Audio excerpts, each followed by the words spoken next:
اللہ نے فضل و کرم فرمایا، بے شمار نعمتوں سے نوازا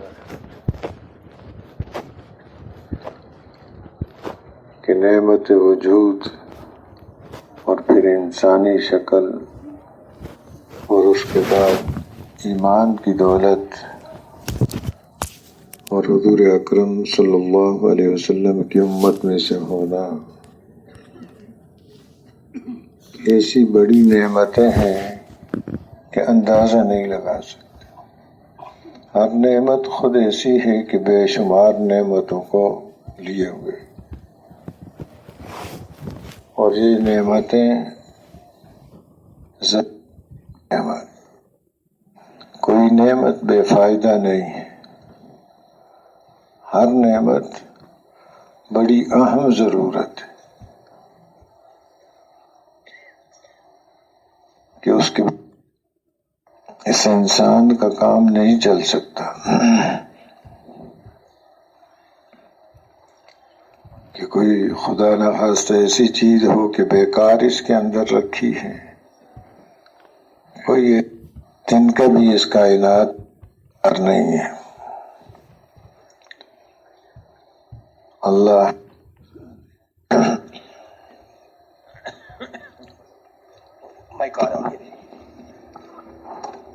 اللہ کی ذات حکیم ہے، کوئی کام حکمت سے خالی نہیں، بے شمار حکمتیں اور مصلحتیں ہیں تو کوئی بیکار چیز نہیں ہے۔ تو ضرورت بھی بہت بڑی ہے اس انسان کی اور بے شمار ہیں، کیونکہ نعمتیں اس پر زیادہ ہیں اور ہر نعمت ضرورت ہے۔ یہ انسان اس ہر ضرورت اور نعمت کا محتاج ہے، تو ضرورتیں بھی زیادہ ہیں، محتاجگی بھی زیادہ ہے، اور پھر ہر نعمت ایک اعتبار سے تو نعمت ہے اور ایک اعتبار سے وہ امانت ہے۔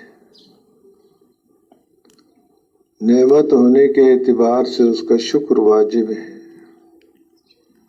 اور امانت ہے تو اس امانت کے کیا حقوق ہیں، ان حقوق کی ادائیگی بھی واجب ہے۔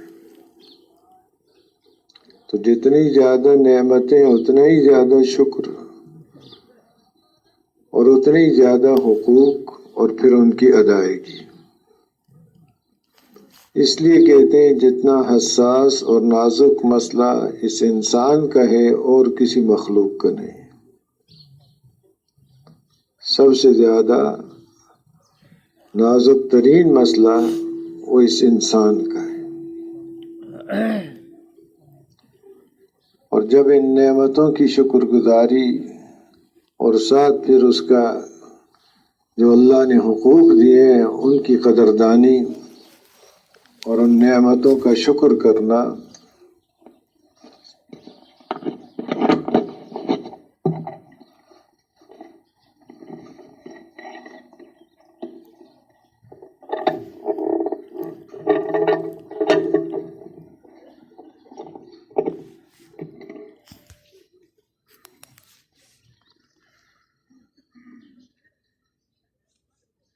تو جتنا معاملہ اس کا حساس ہے اور کسی مخلوق کا نہیں۔ اب سانس کا جیسے شیخ سعدی رحمۃ اللہ علیہ فرماتے ہیں کہ آسانی سے اندر چلے جانا مستقل ایک نعمت ہے، آسانی سے باہر آ جانا مستقل ایک نعمت ہے، ورنہ مشینیں لگا کے کہیں اس کو داخل کر رہے ہیں، کہیں جو اندر چلا گیا نکل نہیں رہا، نکالنے کے لیے مشینیں لگا رہے ہیں۔ تو فرماتے ہیں پھر ایک سانس پر 2 شکر واجب ہو، تو ہر وقت اس کی یہ کیفیت کہ اللہ کی نعمتوں کی قدردانی اور اس کا شکر اور اس کے حقوق کی ادائیگی۔ اور اب یہ ایک سانس ہے، اس کے ساتھ آگے کتنی نعمتیں متعلق ہیں، پورا جسم اللہ نے ایسا نظام بنا رکھا ہے کہ اس پر پھر چل رہا ہے۔ آنکھ اپنا کام کر رہی ہے، دل اپنا کام کر رہا ہے، خون کی گردش اپنی چل رہی ہے، وہ احساس چل رہا ہے، تو یہ چیزیں چل رہی. تو یہ ظاہری نعمتیں ہیں اور ایک ہیں باطنی. ظاہری نعمتیں تو اللہ نے سب کو عطا کر دی، چاہے اللہ کو مانتے ہیں یا نہیں مانتے. لیکن آگے باطنی نعمت کہ جس کے لیے یہ ساری نعمتیں اس کو دی گئی ہیں، وہ اللہ پاک صرف انہیں کو عطا کرتے ہیں جن سے اللہ پاک محبت فرماتے ہیں. یہ دین کی نعمت، علم کی نعمت انہیں کو دیتے ہیں کہ من یرد اللہ بہ خیرا یفقہہ فی الدین، کہ جن کے ساتھ اللہ خیر کا معاملہ کرتے ہیں تو یہ دین کی سمجھ نصیب فرماتے ہیں. اور ایسے ہی دنیا تو اس آدمی کو بھی دیتے ہیں جس کے ساتھ محبت کرتے ہیں، اور اس کو بھی دے دیتے ہیں جس سے محبت نہیں کرتے. لیکن دین صرف اسی کو اللہ پاک عطا فرماتے ہیں جس سے محبت فرماتے ہیں. اور پھر آگے دین کی سمجھ کہ موقع کی جو چیز ہے اس کو سمجھنا. امام ابو حنیفہ رحمۃ اللہ علیہ فرماتے ہیں کہ فقہ کیا؟ معرفت النفس ما لها وما علیہا، کہ اس کے اوپر کیا چیزیں ہیں اور اس کی ذمہ داریاں کیا ہیں، ان کی پہچان، تاکہ یہ جو نفع دینے والی چیزیں ہیں ان کو حاصل کرے اور جو نقصان دہ چیزیں ہیں ان سے یہ بچ جائے. یہ سمجھ ہو گئی. اب اس کو یہ اللہ کے ساتھ، اللہ کا اس کی طرف سے بلائی کا معاملہ ہے. تو اللہ نے فضل و کرم فرمایا کہ وقت اسی چیز میں لگانے کی توفیق عطا فرمائی جس کی وجہ سے اللہ پاک کی معرفت نصیب فرماتے ہیں. اور حضور اکرم صلی اللہ علیہ وسلم کی امت میں سے پیدا فرمایا تو بہت بڑی دولتیں ہیں. تو محترم دوستو، رزق اب جتنے بھی ان نعمتوں کی قدردانی ہوگی اللہ پاک اتنا آگے اس کا اضافہ فرماتے ہیں. آپ جانتے ہیں سب اللہ کا وعدہ ہے لئن شکرتم لازیدن، کہ مستقل ایک یہ چیز ہے، دنیا کی نعمت ہو یا دین کی، آخرت کی، جس کا بھی شکر کیا جائے گا اللہ پاک اس نعمت کو آگے بڑھائیں گے. اور شکر کی حقیقت آپ حضرات جانتے ہیں 3 چیزوں سے مکمل ہوتی ہے: دل، زبان اور اعضاء و جوارح سے. جیسے آپ صلی اللہ علیہ وسلم ساری رات نماز پڑھتے رہے، پاؤں مبارک پر ورم آ گیا، عرض کیا گیا آپ کے تو اللہ نے اگلے پچھلے سب گناہ معاف فرمائے، بفرض محال کوئی ہوں بھی تو ہے ہی نہیں، معصوم ہے، اللہ نے معاف کر دیے وہ جو ہوں. تو اس پر آپ نے ارشاد فرمایا افلا اکون عبدا شکورا. تو ساری رات عبادت کر کے وہ اللہ کا شکر ادا کر کہ فلاں صورت اتاری گئی، اب اس کے لیے شکر گزاری عملی طور پر. تو یہ جو اللہ نے نعمتیں دی ہیں اس کا شکر جیسے دل کی کیفیت اور زبان پر ہے، اسے عملی طور پر بھی کہ اس نعمت کا تقاضا کیا ہے.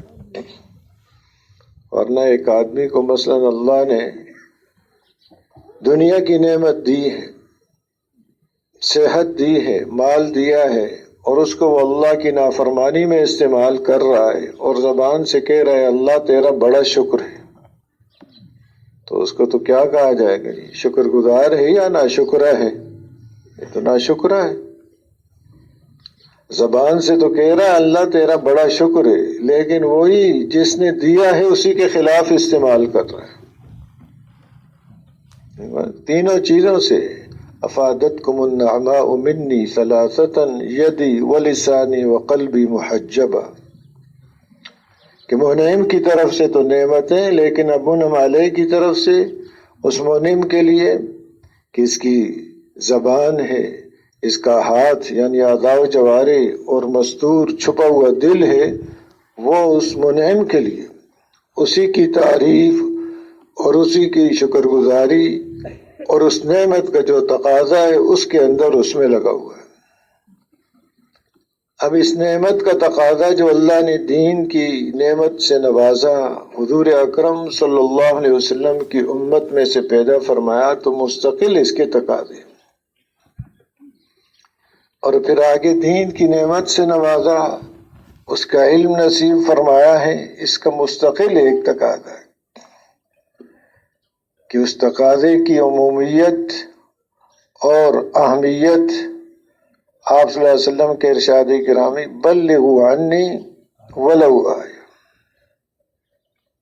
اس لیے کہ دین کی کوئی بات ایسی نہیں ہے جو کسی کی ضرورت نہ ہو۔ دین دنیا کے ہر انسان کی ضرورت ہے، مرد ہے یا عورت، سب کی ضرورت یہی ہے، اہم اور بنیادی ضرورت ہے، چاہے وہ اس کو مانتا ہے یا نہیں مانتا،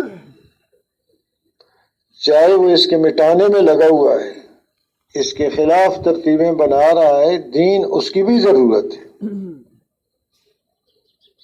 آج تو زبان سے جو مرضی یہ کہہ لے، لیکن یہ دین اتنی انتہائی اس کی ضرورت ہے، قبر میں پوچھا جائے گا ما دینک، یہ مستقل ایک طرف اس وقت کہے گا ہاں لا ادری، مجھے کوئی پتہ نہیں۔ تو اللہ نے ایسی بڑی نعمتوں سے نوازا ہے، اور پھر آگے اس نعمت کا تقاضا حضور اکرم صلی اللہ علیہ وسلم کی امت میں سے ہونا، اس کا تقاضا یہ ہے کہ پوری انسانیت تک یہ دین پہنچ جائے، چاہے وہ اس کو محسوس کریں یا نہ کریں کہ ہماری یہ ضرورت ہے۔ جیسے عرض کیا، چاہے وہ اس کے مٹانے میں لگے ہوئے ہوں، ضرورت ان کی بھی ہے۔ آج تو جو مرضی ہے زبان سے کہہ دیں، لیکن جو ہی موت کا پنجہ پڑے گا اس وقت پتہ چل جائے گا کہ کتنی بڑی شدید ضرورت تھی ہے ہمارے۔ آج یہ ہے جیسے ایک فالج زدہ آدمی ہے، اس کو محسوس ہی نہیں، اس کے فالج والے حصے میں سوئی چبھاؤ اس کو پتہ ہی نہیں چلے گا، اس کا احساس ہی ختم ہے۔ ایسے ہی اپنی اس ضرورت کا احساس کہ یہ ہماری ضرورت ہے، وہ آج ایک مفقود ہے۔ کہہ رہے ہیں جی ہمارے کاروبار چل رہے ہیں اس دین کے بغیر، بازار چل رہا ہے، دفتر چل رہے ہیں، کھیتی باڑی چل رہی ہے، محنت مزدور، یہ سارے کام، خوشی غمی چل رہی ہے اس دین کے بغیر، تو یہ لفظ بولتے ہیں نعوذ باللہ اس کی تو کوئی ضرورت ہی نہیں ہے۔ حالانکہ دین ہوگا تو کامیاب ہوں گے، اور اگر دین نہیں ہوگا، ظاہری طور پر اپنے آپ کو کچھ ہی سمجھتے رہیں، وہ دن بدن خسارے اور دلدل کے اندر پھنستے جا رہے ہیں۔ ظاہری اعتبار سے وہ یہ سمجھ رہے ہیں کہ بڑی ترقی کے رخ پر جا رہے ہیں، وہ خسارے کے رخ پر جا رہے ہیں۔ مال کا مل جانا، ظاہری کوئی عزت وجاہت اس چیز کا مل جانا، یہ ایک دھوکہ ہے،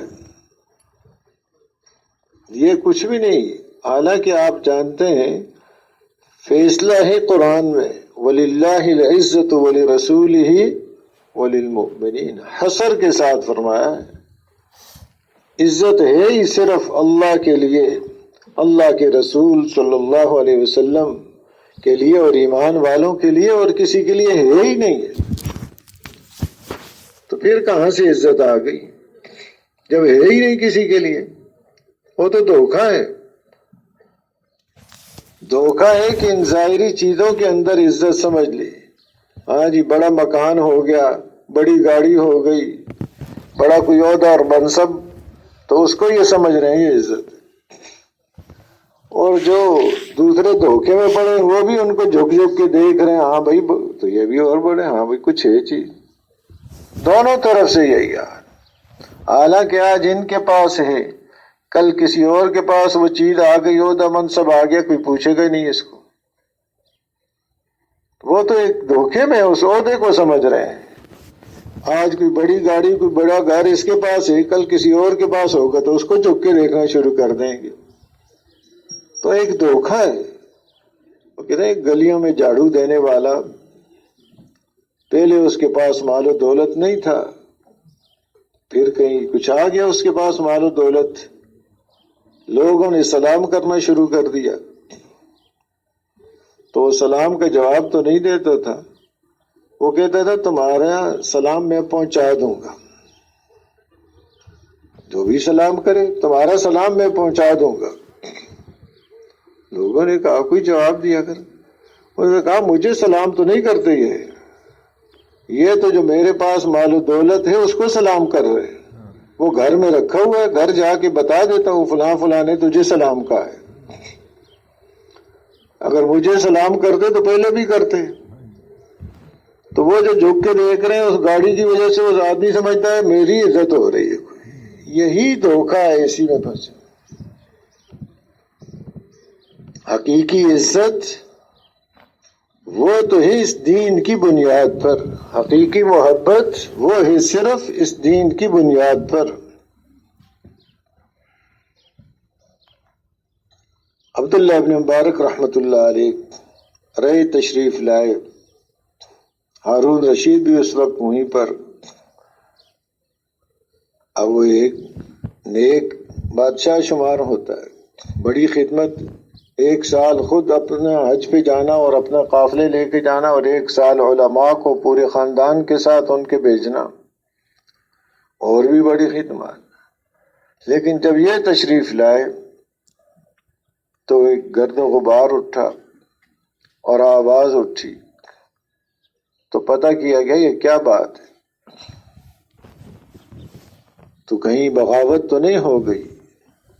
تو آ کے بتایا گیا کہ نہیں، بغاوت نہیں ہوئی، امام عبداللہ ابن مبارک رحمۃ اللہ علیہ تشریف لائے ہیں، اور ان کے استقبال کے لیے جو مجمع گیا ہے اتنی رش ہے کہ ایک دوسرے کی جوتی پر پاؤں آ کر جوتیاں ٹوٹ گئیں اور گرد و غبار اٹھا، اور ان کو چھینک آئی تھی، انہوں نے الحمدللہ جو کہا، اور آگے لوگوں نے جواب میں یرحمک اللہ کہا تھا، اس کی یہ آواز تھی۔ تو باندی کہنے لگی اس سے کہ بادشاہ تمہاری ہے یا ان لوگوں کی ہے؟ اگر کوئی ظاہری بادشاہت ہوگی تو تمہاری ہوگی، دلوں کی حکومت اللہ نے ان لوگوں کو عطا کر رکھی۔ تو ایک زندگی تھی ان لوگوں کی، جسے ایک امام فرماتے ہیں کہ میں نے دیکھا کہ 3 دن بھی میرے لیے گزارنا جیسے امام عبداللہ ابن مبارک رحمۃ اللہ علیہ گزارتے ہیں مشکل، کہ وہ کیا زندگی تھی ان کی، کیسی دن اور رات تھی، کہ ایک دفعہ حج پہ جا رہے ہیں، کہا ہمارے ساتھ کون کون جائے گا؟ اب علاقے والے تیار ہو گئے، کہا اپنا اپنا خرچہ دو، خرچہ دیا، ہر ایک کی تھیلی بنائی، الگ اس کو رکھ لیا، اس کو نام لکھ دیے، اور پھر جو ہے سفر پہ ان کو خوب کھلایا پلایا، واپس آئے اور راستے میں بھی، اور پھر ان کو ہر ایک کو تھیلی اس کی واپس کر دی، کہ سارا خرچہ خود ہی برداشت کیا پورے قافلے کا۔ تو ایک زندگی تھی، اس زندگی کی بنیاد پر، اور خرچ جو کر رہے ہیں، ایک دفعہ کہا کہ جو جتنی کھجوریں کھائے گا اتنے ان کو درہم دیں گے، کھائیں کھجوریں جتنی اتنے زیادہ درہم۔ ایک دفعہ قلم کسی سے لیا، رہے کے علاقے میں مانگا عاریتن، اور واپس آ گئے اپنے خراسان، اور واپس نہیں کیا، بھول گئے پورا سفر کہ یہ امانت عاریت میرے پاس واپس کرنے کے لیے گئے ہو، کہ بھئی دوسرا کا قلم رہ گیا، اب اس زمانے کا قلم کتنا قیمتی ہوگا، لیکن ایک دین والی زندگی ہے کہ جس کے اندر اللہ نے عزت رکھی ہے۔ تو حقیقی عزت اس دین کے اندر ہے، اس دین کی بنیاد پر اللہ پاک عزت نصیب فرماتے ہیں۔ جب وہ وجود میں آتا ہے تو عزت اسی میں ہے، باقی ایک دھوکہ ہے، اور محبت وہ بھی اس دین کی بنیاد پر اللہ پاک نصیب فرماتے ہیں۔ تو یہ محنت اسی لیے ہے کہ اللہ پاک ہمیں بھی اور پوری امت کو یہ دولت نصیب فرما دے۔